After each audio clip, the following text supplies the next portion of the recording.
Bismillahirrahmanirrahim.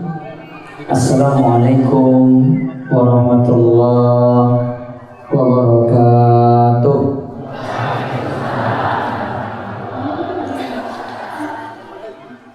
Alhamdulillahirabbil alamin. Hamdan katsiran thayyiban barakan fi kama yuhibbu rabbuna wa yardah. Wa asyhadu an la ilaha illallah wahdahu la syarikalah wa asyhadu anna Muhammadan abduhu wa rasuluh. Allahumma shalli ala nabiyyina Muhammad wa ala alihi wa man tabi'ahum bi ihsanin ila yaumiddin. Allahumma anfa'na bima 'allamtana wa 'allimna ma yanfa'una wa zidna ilma.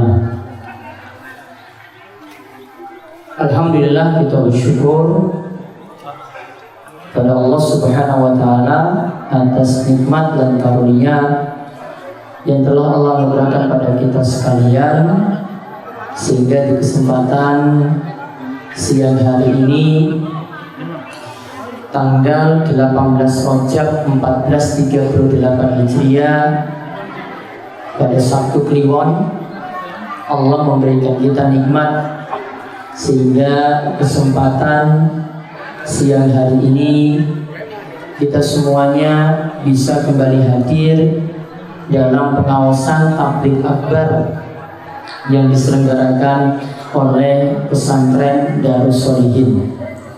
Alhamdulillah, kali ini yang hadir di tengah-tengah kita Ustadz Badrus Salam LC, yang dimana beberapa waktu lalu beliau juga telah hadir di sini. Ini hadir untuk kedua kalinya.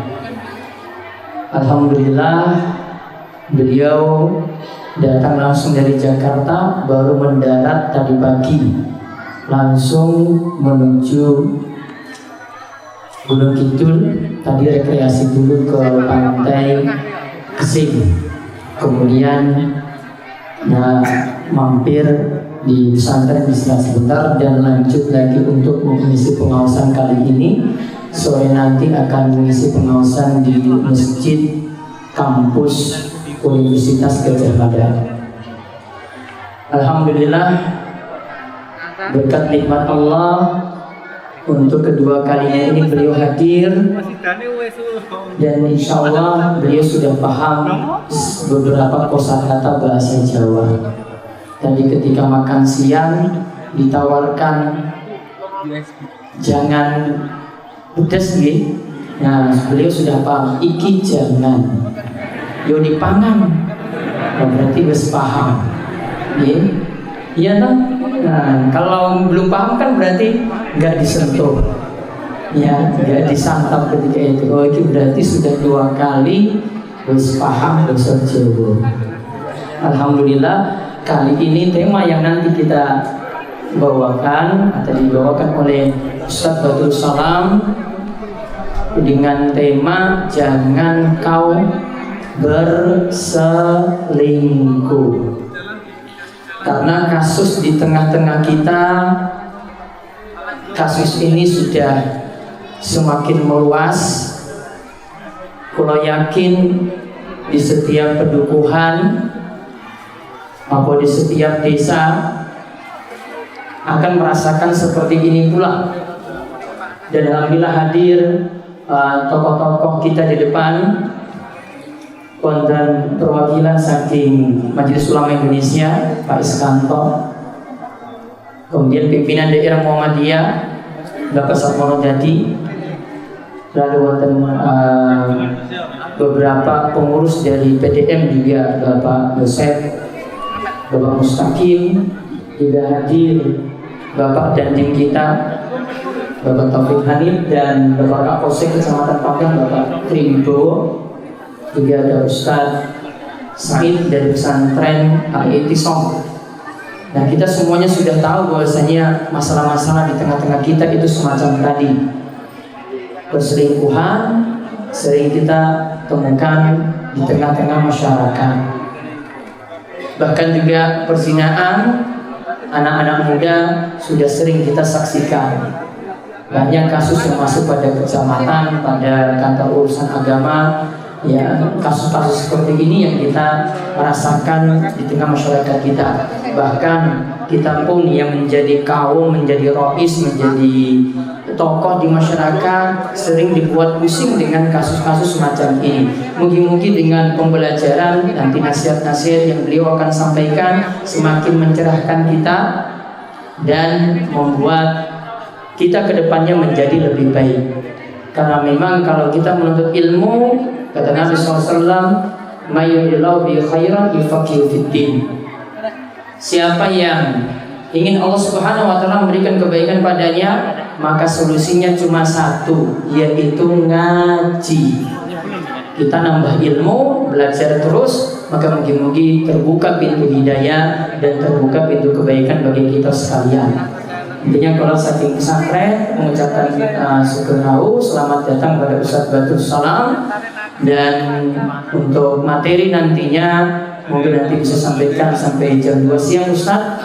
Dan insya Allah setelah itu mungkin ada 1-2 pertanyaan dan acara kita selesai dan kembali bisa pulang ke tempat masing-masing.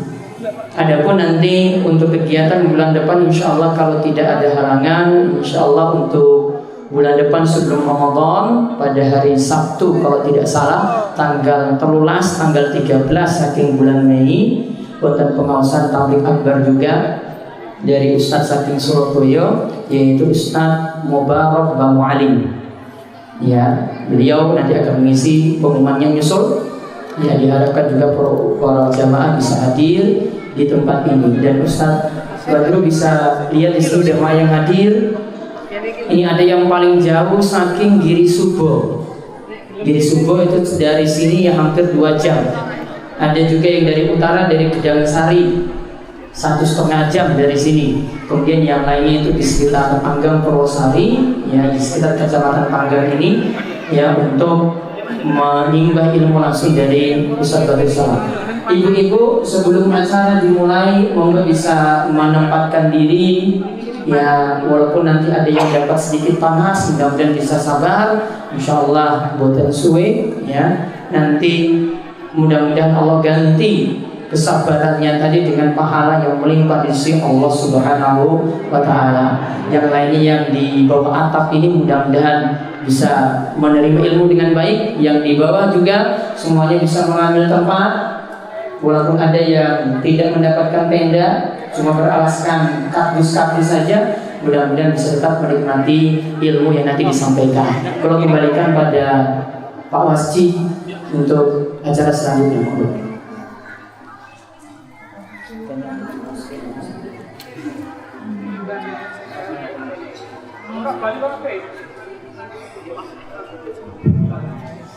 Ya, terima kasih kepada Al-Ustaz Muhammad Abdul Wasikar yang telah menyampaikan ucapan selamat datang kepada para jamaah sekalian.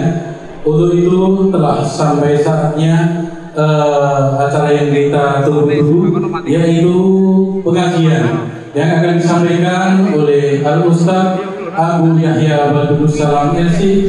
Untuk itu kepada beliau waktu kami aturkan. Assalamualaikum warahmatullahi wabarakatuh. Waalaikumsalam warahmatullahi wabarakatuh. Alhamdulillahirabbil alamin. Wassalatu wassalamu ala asyrafil anbiya wal mursalin nabiyina Muhammadin wa alihi wa sahbihi wa man tabi'ahum bi ihsan ila yaumiddin. Asyhadu an la ilaha illallah wahdahu la syarika lah wa asyhadu anna Muhammadan abduhu wa rasuluh. Qala Allah ta'ala fi kitabihil karim, ya ayyuhalladzina amanu taqullaha haqqa tuqatih wa la tamutunna illa wa antum muslimun. Amma ba'd. Bapak dan Ibu sekalian, alhamdulillah untuk kedua kalinya saya bisa berjumpa dengan Bapak dan Ibu sekalian di Gunung Kidul ini. Masya Allah, bahagia rasanya bisa bertemu dengan saudara-saudara seiman, seagama, Tentunya ini juga dalam rangka memperkuat tali ukhuwah Islamiyah di antara kita. Bapak dan Ibu sekalian, memang fenomena perselingkuhan itu luar biasa ya di zaman sekarang, Pak. Nggak di mana-mana sebetulnya. Nggak di Gunung Kidul, apalagi di Jakarta, Pak. Yang namanya perselingkuhan mengerikan. Laki-laki, wanita, remaja-remaji pacaran, akhirnya zina, bahkan hamil luar nikah, banyak, Pak. Jangan tanya. Ini memang fenomena mengkhawatirkan sekali. Karena dosa zina itu, Pak, dosa zina itu dosa yang sangat dibenci oleh Allah Subhanahu wa Ta'ala. Dosa zina itu bisa merusak apa? Bisa merusak keluarga. Orang yang berzina merusak keturunannya. Bahkan zina itu bisa menimbulkan berbagai macam penyakit-penyakit yang sulit obatnya, Pak. Ada AIDS. Sampai sekarang ya obat untuk AIDS ini susah banget, Pak. Sebelum AIDS ada apa itu, Pak? Parajasina, ya, ada sifilis. Itu penyakit-penyakit akibat daripada apa? Perzinahan. Makanya zina itu mendatangkan murka Allah, mendatangkan kehancuran di dunia dan akhirat. Di dunia saja sudah dilaknat oleh Allah. Di dunia pelakunya diberikan oleh Allah berbagai macam apa? Kehinaan. Di kuburan jangan tanya, Pak. Rasulullah SAW pernah diperlihatkan oleh Allah ada kubur. Kata Rasulullah SAW, aku melihat laki-laki dan wanita yang telanjang dalam tandur, dalam apa itu? Tungku. Setiap kali api neraka itu menyambar dari bawah, mereka kesakitan, berusaha keluar, tapi tidak bisa. Diberitahukan kepada Rasulullah, itu orang-orang yang berzina. Hati-hati, Pak. Ya. Perzinahan itu merusak moral. Orang yang suka berzina, Pak, akan hilang muru'ah. Apa itu? Ya, akhlaknya. Akibatnya zina itu bisa menyeret kepada berbagai macam kerusakan moral. Orang yang berzina sulit untuk jujur, pasti suka bohong. Yang selingkuh, suami yang selingkuh sama istri pasti bohong sama istri. Yang apa? Yang istri selingkuh bohong sama suami. Akhirnya terbiasa bohong tidak? Terbiasa bohong. Sementara bohong itu kata Rasulullah, innal kadhib yahdi ilal fujur. Bohong itu bisa menyeret kepada kefajiran, keburukan. Wa innal fujur yahdi ilan nar. Dan keburukan itu bisa menyeret kepada api neraka. Bapak dan Ibu sekalian, perbuatan zina itu, Pak, ya, di dalam kehidupan dunia orang yang berzina saja terlihat dari wajahnya itu saja ya tidak enak dilihatnya, Pak. Belum lagi mengeluarkan bau yang tidak enak. Betul, Pak. Makanya Imam Ibnu Qayyim dalam kitab Rawdatul Muhibbin mengatakan ya, orang yang suka berzina itu tercium dari bau badannya tidak enak. Itu baru di dunia, apalagi di akhirat. Mengerikan sekali. Maka Bapak dan Ibu sekalian, pertanyaannya kenapa sih bisa terjadi perselingkuhan? Ini yang harus kita kupas, kita harus ketahui kenapa bisa terjadi perselingkuhan. Yang kedua, apa obatnya? Kita harus kasih obat ini. Kenapa ini? Supaya masyarakat kita ini terpelihara dari yang namanya perselingkuhan. Sebab-sebab perselingkuhan itu banyak, Pak. Iya. Sebab perselingkuhan yang pertama, Pak, tontonan yang tidak layak. Apa tahu Bapak, Ibu, Pak? Banyak sekali di antara kita, saya yakin, suka nonton TV. Bapak nonton TV enggak? Enggak? Masya Allah. Enggak. Iya. Nggak punya TV. Nonton TV mantap, Masya Allah. Salut ada. Iya. Hah? Sudah tua Ustaz. Sudah tua. Ibu-ibu suka nonton TV nggak, Bu? Tidak? Iya. Tuh kan, iya. Di TV banyak bintang film ganteng nggak, Bu? Banyak. Kalau udah melihat bintang film ganteng, terus lihat suami gimana, Bu?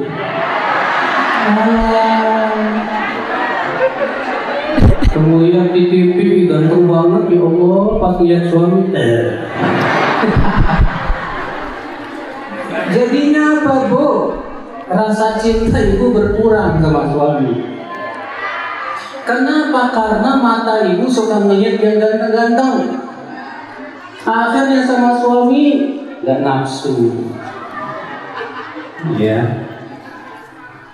Kalau cuma apa ketawa terus.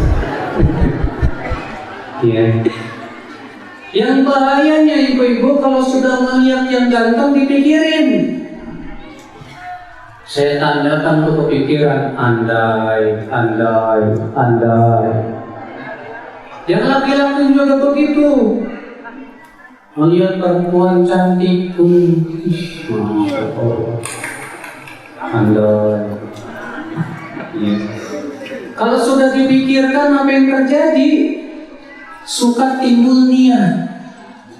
Makanya Imam Ibnu Qayyim rahimahullah mengatakan, aslu kulli khairin wa aslu kulli syarr al-fikr. Sumber keburukan dan sumber kebaikan itu pikiran. Kalau pikirannya buruk, akan menimbulkan niat-niat yang tidak baik. Kalau niatnya sudah tidak baik, akan menimbulkan perbuatan yang tidak baik. Demikian pula, kalau pikiran kita positif, pikiran kita baik, insya Allah niatnya baik. Kalau niatnya baik, insya Allah perbuatannya apa? Baik juga. Nah, makanya Allah menyuruhkan Pak Bu supaya menundukkan apa? Pandangan. Allah mengatakan, wa qul lil mu'minina yaghuddu min absarihim wa yahfadhu furujahum. Katakan kepada kaum mukminin, hendaklah mereka menundukkan pandangan mereka. Allah juga berfirman, wa qul lil mu'minati yaghuddna min absarihinna. Katakan kepada kaum mukminat, hendaklah mereka menundukkan pandangan mata mereka. Tuh. Jadi mata itu Pak, Ibu, jangan dibiasain ya melihat hal-hal seperti itu. Kenapa? Karena dari mana datangnya lintah? Dari sawah turun ke kami. Dari mana datangnya cinta? Dari mata turun ke hati, ya enggak? Iya. Lihat, pertama lihat Bu, lihat, ini cantik banget. Yang kedua habis lihat apa? Dekat. Neng, dari mana Neng? Udah gitu apa? Pikat. Wah, dipikat. Udah gitu apa? Ikat. Selain apa? Sikat. Basah. Enggak benar nih Pak. Iya. Makanya Bapak sekalian ingat ya, tontonan-tontonan ini sangat berbahaya. Mata itu jendela hati. Kalau jendelanya kita buka lebar-lebar, setan banyak masuk. Maka kita tutup baik-baik jendela hati kita, mata kita. Lihat, kalau kita melihat yang cantik, langsung ingat, insya Allah di surga bidadari lebih cantik. Kalau ibu-ibu melihat yang ganteng, langsung astagfirullah, itu haram buat saya. Seganteng apapun, ya. Kalau ternyata dia tidak sholat, percuma. Astagfirullah, Allah mengharamkan saya untuk melihat yang tidak halal buat saya. Kalau dinikmatin kan nggak boleh. Ya, suami saya insya Allah terganteng di dunia. Pak, Bu, Ini mata ini ya, kalau nggak dijaga, itu pintu kepada zina. Ada seorang pemuda tanya kepada seorang syekh, Syekh, saya dulu waktu saya mau menikahi istri saya dulu, saya kok melihat istri saya itu paling cantik di dunia loh Syekh. Setelah nikah kok kayaknya perempuan cantiknya sama dengan istri saya. Setelah lama menikah, kenapa perempuan lebih cantik dari istri saya? Waduh. Apa kata jawab syekhnya, Pak? Bu, sebetulnya penyakit kamu satu. Apa itu? Mata kamu nggak dijaga. Kalau kamu menjaga mata kamu, tidak melihat wanita-wanita di luar, saya yakin istri kamu akan menjadi yang tercantik. Betul. Demikian pula ibu-ibu, kalau matanya nggak dijaga, bahaya. Makanya jaga pandangan ibu-ibu. Supaya apa Bu? Supaya suami ibu terlihat bagaikan raja terganteng di dunia. Itu Bu. Ya, ibu nonton di televisi, ngapain? Saya mau nonton Ustaz, tapi Ustaznya ganteng banget tuh. Ini Ustaz. Ya, itu dia dinikmatin. Akhirnya apa? Timbul pikiran-pikiran yang tidak baik. Nah ini sebab yang pertama ibu-ibu dan bapak sekalian, tontonan. Tontonan itu bahaya. Maka jaga mata. Mata dijaga, hati terjaga. Tapi mata tidak dijaga, hati tidak terjaga. Nah, ini sebab yang pertama Pak. Kenapa sih sebabnya banyak perselingkuhan dari tontonan?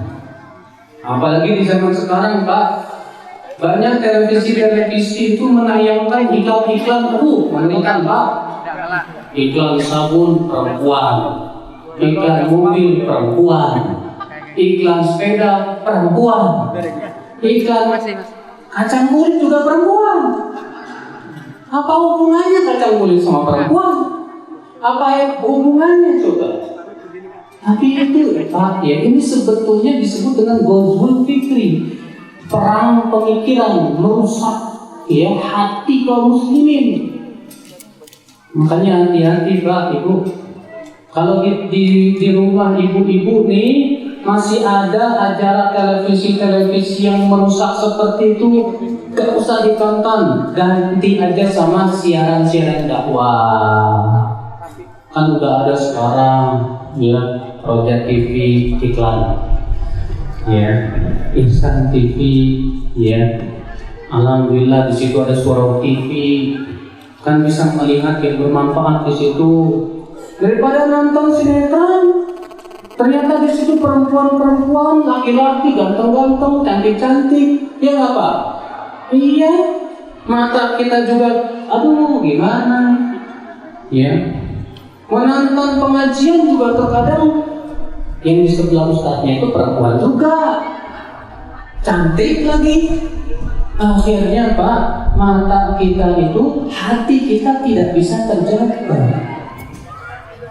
Nah ini sebab yang pertama Pak Ibu, terjadinya perselingkuhan itu dari mata yang tidak dijaga.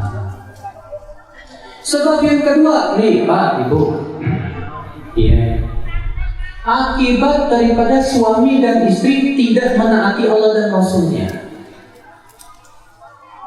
Misalnya suami pergi meninggalkan istri lama-lama, akhirnya istrinya apa? Ya di rumah jarang dibelai. Ya.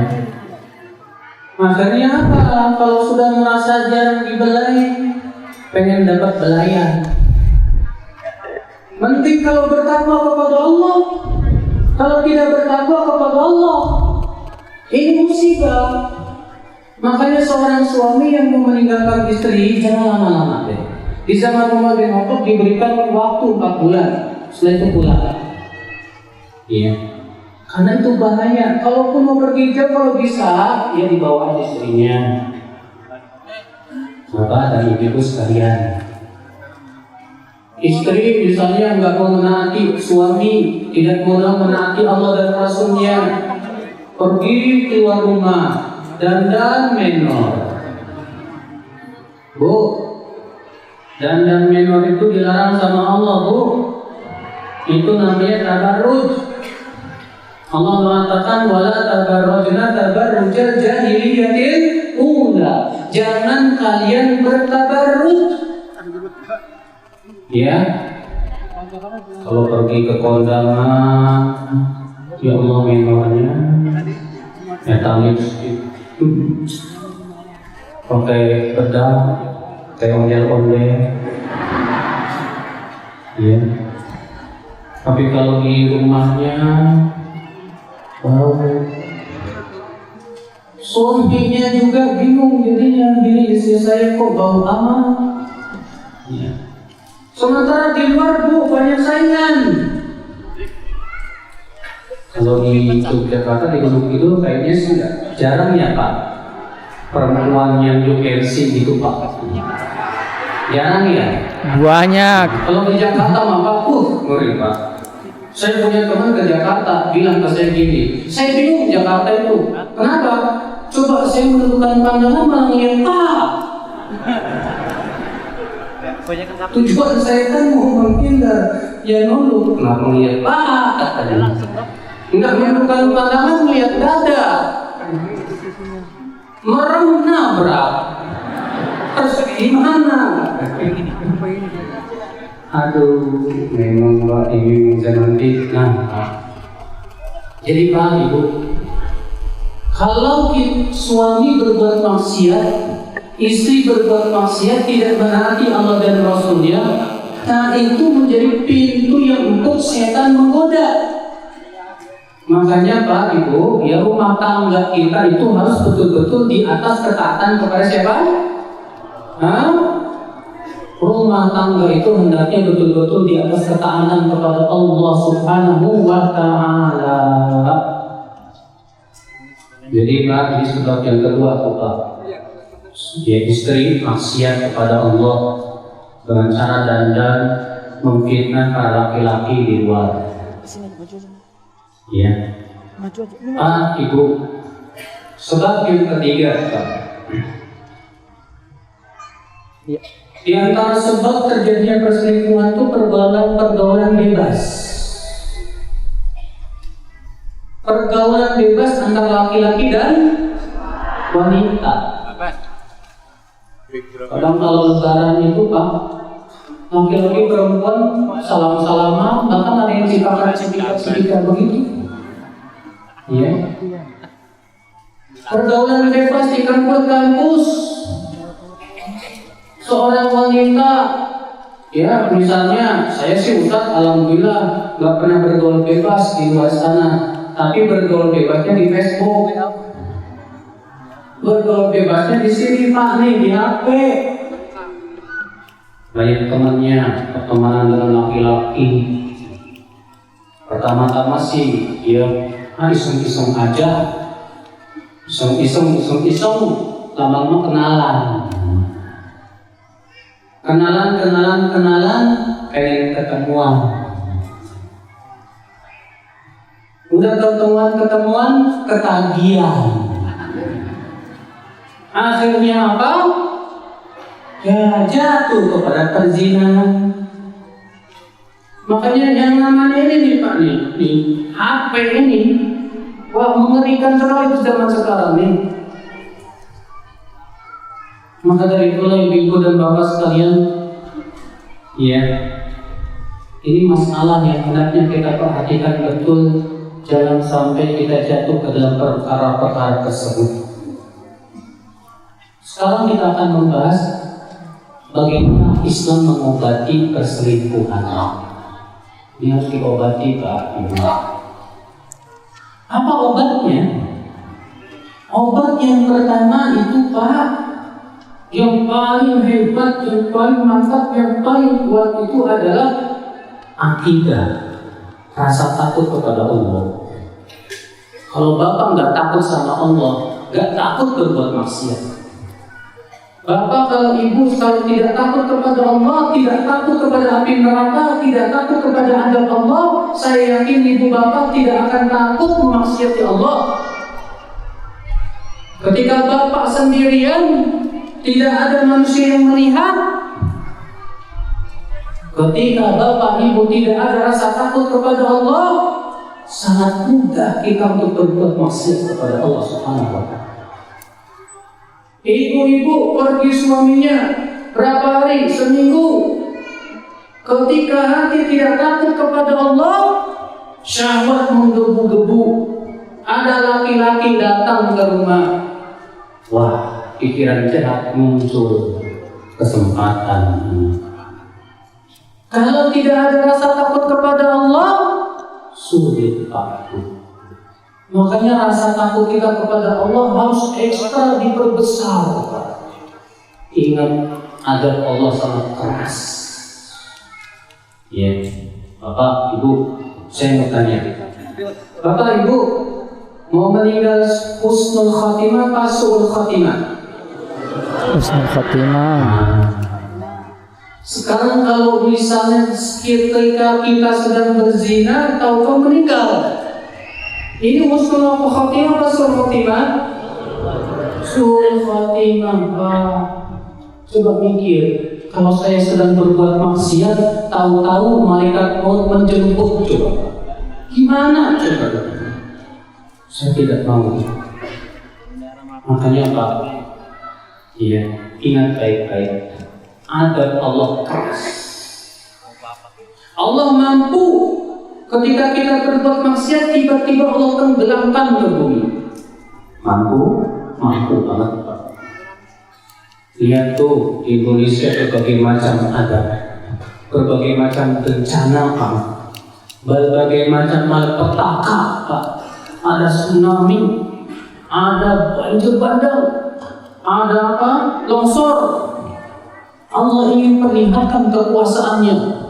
Allah ingin perlihatkan kehebatannya. Supaya apa? Supaya kita takut kepada Allah, bahwa Allah mampu mengadab kita dengan adab yang pedih. Itu baru di dunia. Bagaimana di akhirat?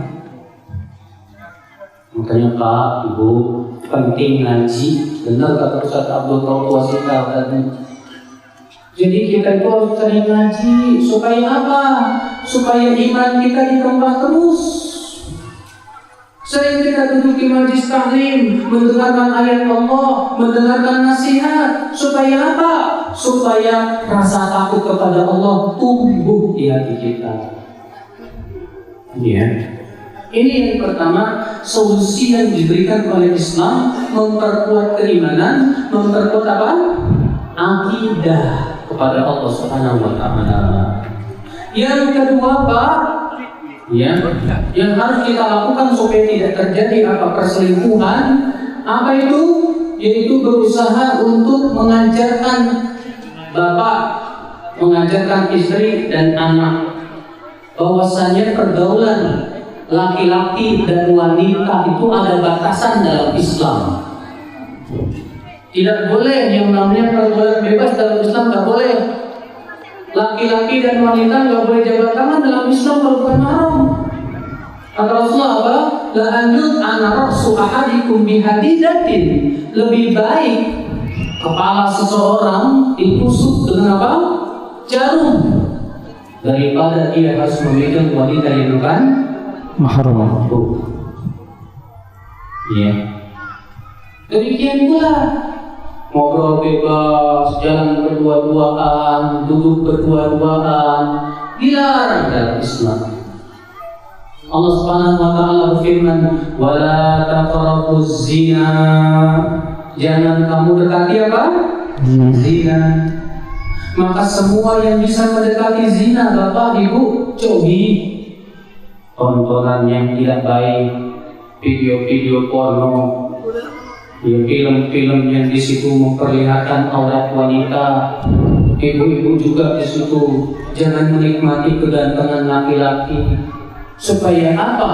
Supaya hati kita apa? Ya, betul-betul terjaga. Ini yang kedua Pak. Yang kedua yaitu kita harus berusaha untuk mengetahui batasan-batasan pergaulan antara apa? Laki-laki Laki-laki dan wanita. Ketahui itu ada batasan-batasannya. Nggak boleh berdua-duaan, nggak boleh pegang-pegangan. Ya, harus saling menentukan pandangan. Nah, itu yang harus diperhatikan tuh. Yang ketiga, bagaimana solusi dalam Islam supaya ia tidak terjadi perselingkuhan? Islam menganjurkan Bapak sekalian, ya, supaya suami betul-betul memperhatikan hak istri dan istri memperhatikan hak suami.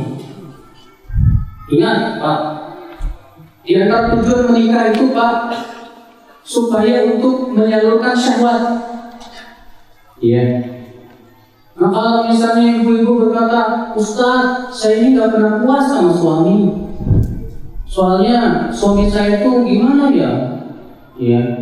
Nah suami jangan cuek.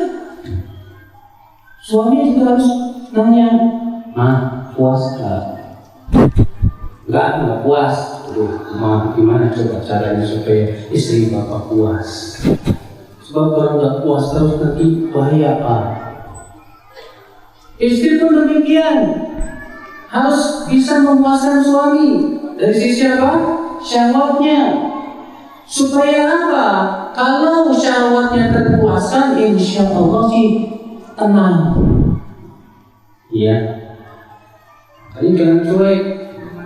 Ya, kalau misalnya Bapak udah tahu saya ini kok begini Ustaz ya, susah ya, apa namanya istilah kedokterannya itu ya, maka Bapak coba cari solusi, cari obat dan yang lainnya supaya bagaimana bisa memuaskan ya istri Bapak itu. Ini masalah jangan disepelekan dong.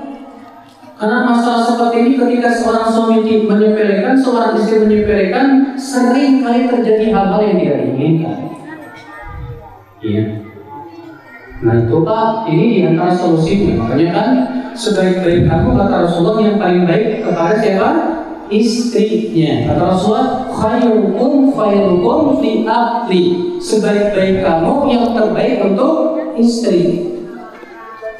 Dan wanita juga Pak, Ibu, ya Rasulullah SAW menjanjikan untuk para wanita dengan surga bagi mereka yang memiliki 4 syarat.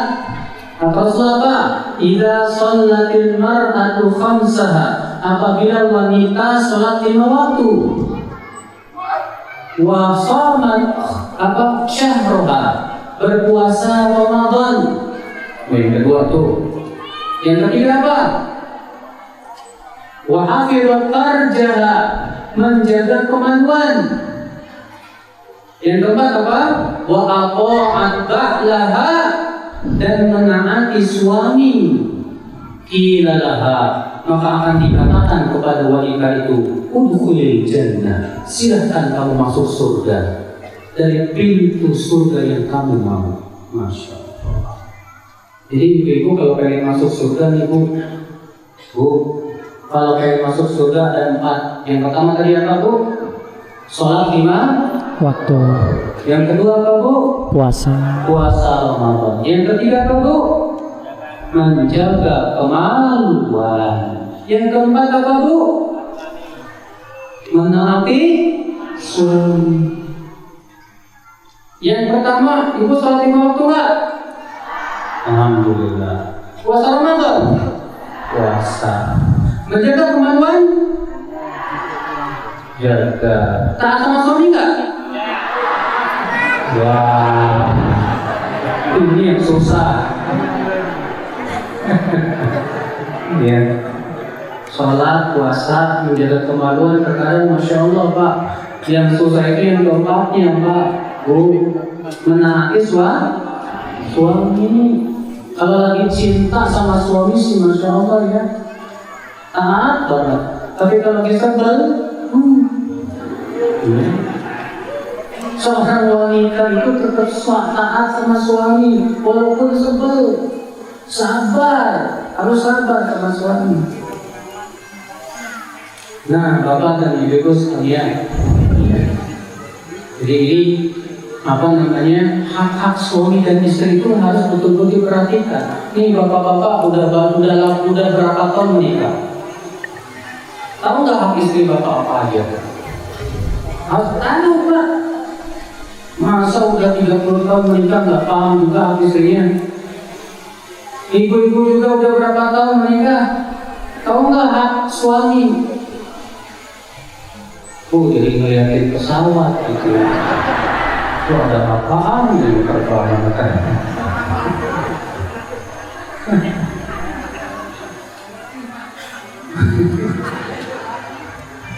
Pak, Ibu, ya.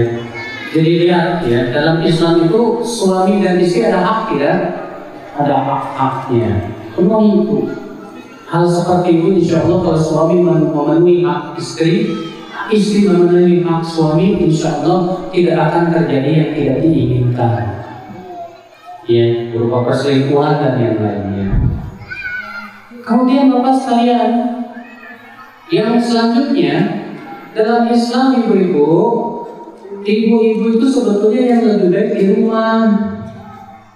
Karena Allah memerintahkan begitu dalam Al-Quran. Allah berfirman, waqarna fi buyutikunna, hendaklah para wanita tinggal dan diam di rumah-rumah mereka. Tuh. Jadi sebetulnya perempuan itu yang paling bagus di rumah aja, nggak usah kerja. Yang lebih bagus begitu, karena itu yang diperintahkan oleh Allah. Yang nyuruh Allah, bukan saya. Allah mengatakan waqarna fi buyutikunna, hendaklah para wanita tinggal di rumah-rumah mereka. Kalau saya mau kerja boleh. Kalau memang sangat dibutuhkan. Suami udah tua, Ustaz. Suami saya sakit, lumpuh, siapa lagi yang nyari duit kalau bukan saya? Silakan kalau memang dibutuhkan, gak apa-apa Bu. Tapi usahakan cari kerja itu yang aman dari fitnah syahwat. Tidak bercampur baur laki-laki wanita. Usahakan begitu. Makanya coba kalau perempuan kerja di kantor-kantor, pergi kerja, menor. Di kantor ketemu laki-laki, ya 12 atau 8 jam kerja satu kantor sama laki-laki. Jadi 8 jam itu ngeliatin laki-laki itu. Pulang ke rumah, ya suaminya udah jelek. Bukan yang kalau misalnya Bapak sekalian ya, seperti inilah yang menyebabkan banyak sekali muncul perselingkuhan begitu Pak. Di kantor campur gaul. Apalagi kalau ibu suaminya seorang bos, sekretarisnya perempuan cantik lagi. Hati-hati dulu, ibu harus nongkrong terus di kantor dulu. Bahaya gitu. Ya, tapi Pak, dalam Islam alhamdulillah, khusus bapak-bapak aja sih Pak, bukan ibu-ibu. Kalau memang bapak-bapak khawatir takut zina, alhamdulillah Pak, Islam mengizinkan poligami.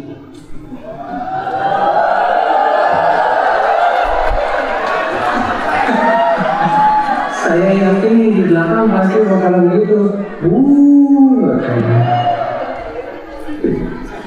Ya Pak, Ibu, ya. Tapi memang poligami pun juga ada syaratnya, nggak boleh sembarangan. Ya. Kata Allah, fa'in khiftum alla ta'dilu, jika kamu takut untuk tidak bisa berbuat adil, cukup satu. Jadi kalau masih ada rasa takut sama istri, berarti bapak nggak boleh poligami.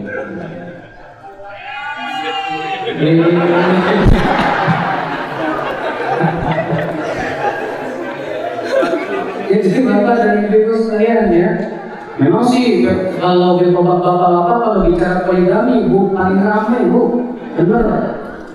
Kalau ngomongin poligami itu masya Allah. Ya, tapi biasanya sih yang suka ngomong poligami itu yang paling gak berani poligami biasanya, ya kondo, ya ngomong doang. Yang lain itu diem, ya. Takut kapok kan, ya. Nah, nah itu Bapak sekalian ya. Jadi hal-hal seperti ini harus diperhatikan. Ibu-ibu, kalau memang suaminya sudah punya gaji yang cukup, bisa menghidupi, sudah cukuplah di rumah, ya. Didik anak yang benar, layani suami sebaik-baiknya. Itu jalan ibu-ibu menuju surga, insya Allah. Justru keluarnya ibu-ibu bergaul dengan laki-laki dan wanita di luar, maka campur baur begitu. Itu di antara pintu-pintu yang menyebabkan apa? Tersebarnya perzinahan di masyarakat ini. Makanya Masya Allah, siapa bapak ibu yang pernah umroh? Ada yang pernah? Ada yang pernah haji Pak? Bapak yang udah pernah umroh ya Pak? Di Saudi Pak, yang namanya bis itu dipisah Pak. Perempuan belakang, laki-laki depan. Jadi di bis aja terpisah. Kalau di Indonesia mana ada bis terpisah Pak? Apalagi kalau di kereta itu dari Bogor Jakarta pagi-pagi, tusuk-tusukan depan perempuan gitu loh. Nempel lagi kan bingung. Mau kesini salah, aduh. Musibah ya Pak, musibah. Ya mudah-mudahan tentunya ya pemimpin-pemimpin kita diberikan oleh Allah taufik, diberikan oleh Allah hidayah, ya bisa bikin anggota yang bisa pisah laki perempuan, bis yang bisa pisah laki perempuan. Uang kalau gitu anggap mantap banget dah, ya. Nah ini Bapak dan Ibu sekalian, saya tidak ingin berlama-lama. Kalau kelamaan maka nanti kebosanan sama Bapak, kasihan juga kepanasan gitu. Ya, semoga yang saya sampaikan bermanfaat Pak Ibu.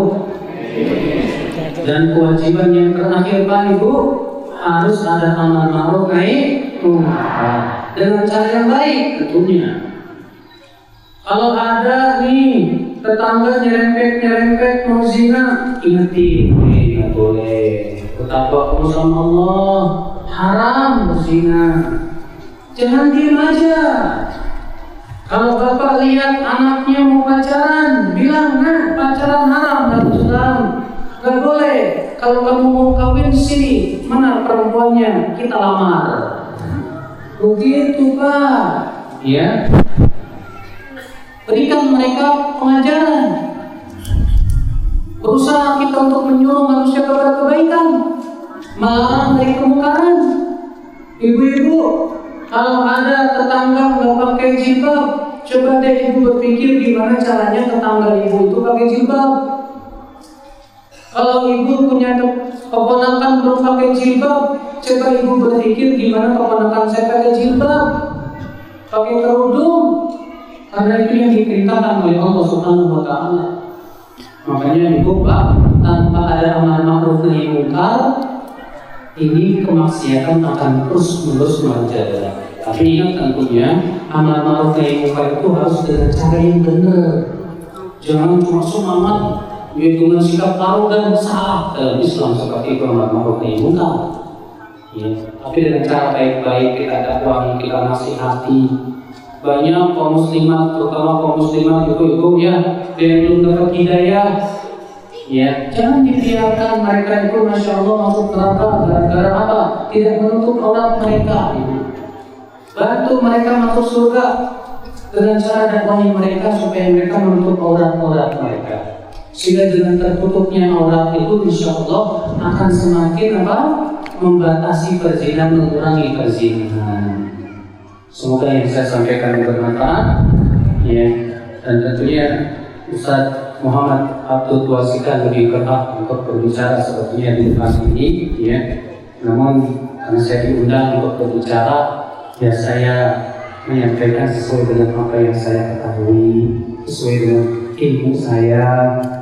Dan mohon maaf Pak, kalau ada kata-kata saya yang kurang, ya berkenan di hati, terutama ibu-ibu tadi, ya. Mohon maaf Bu, kalau misalnya saya bilang poligami, karena poligami itu memang sesuatu yang disyariatkan oleh Allah. Ya, kewajiban kita menerima syariat. Kalau ibu nggak mau poligami, nggak mau dimadu, ya jangan sampai hati ibu benci kepada syariat Allah. Allah tak boleh. Ini saja yang disampaikan. Billahi taufiq. Wassalamualaikum warahmatullahi wabarakatuh. Ya, Bapak Ibu, namun sebelumnya ringkasan maun nggih, tadi untuk mengurangi perselingkuhan TV-nya itu diganti siarannya. Kalau bisa ada TV-TV Islam di rumah. Ini beliau Ustaz Badrul Salam itu biasanya ada di Roja TV. Nggih, Roja TV. Namun harus pasang parabola. Gimana bisa punya parabola? Tuku. Nanti ganti jadi siaran-siaran sing ora manfaat itu ditinggalkan. Terus tadi ada nasihat dari beliau pada ibu-ibu, disuruh tinggal di rumah ya ojo ngeyelan toh ibu-ibu. Ya, disuruh di rumah ya paling bagus ya di rumah. Ya suaminya ya pokoknya kerjanya di luar. Ya buruh atau pekerjaan yang halal yang lainnya, ibu-ibu tadi sudah diajarkan tadi yang paling bagus di rumah, ojo ngeyelan. Sudah dibawakan ayat tadi. Sudah?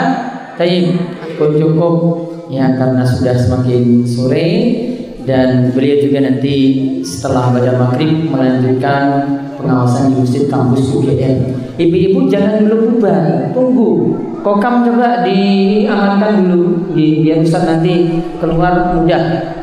Tenang. Wonten pengumuman untuk pengajian sore sing remaja libur, untuk pengawasan tiang sepuh bar misa tetap ada seperti biasa malam minggu. Kemudian kajian takbir nanti lanjut jam 4. Kemudian kajian Ahad sore untuk ibu-ibu tetap ada seperti biasa, malam-malam dilanjutkan dengan kajian bapak-bapak bar misa. Lalu kajian keliling wara tetap ada malam Senin di Masjid Az-Zikro Ngampel. Jadi Masjid Az-Zikro Ngampel bar misa. Tolong semuanya tenang, kokam bisa menenangkan ibu-ibu dulu. Ustadz ingin keluar terlebih dahulu dan melanjutkan perjalanan. Bapak-bapak juga tenang, jangan dulu bubar.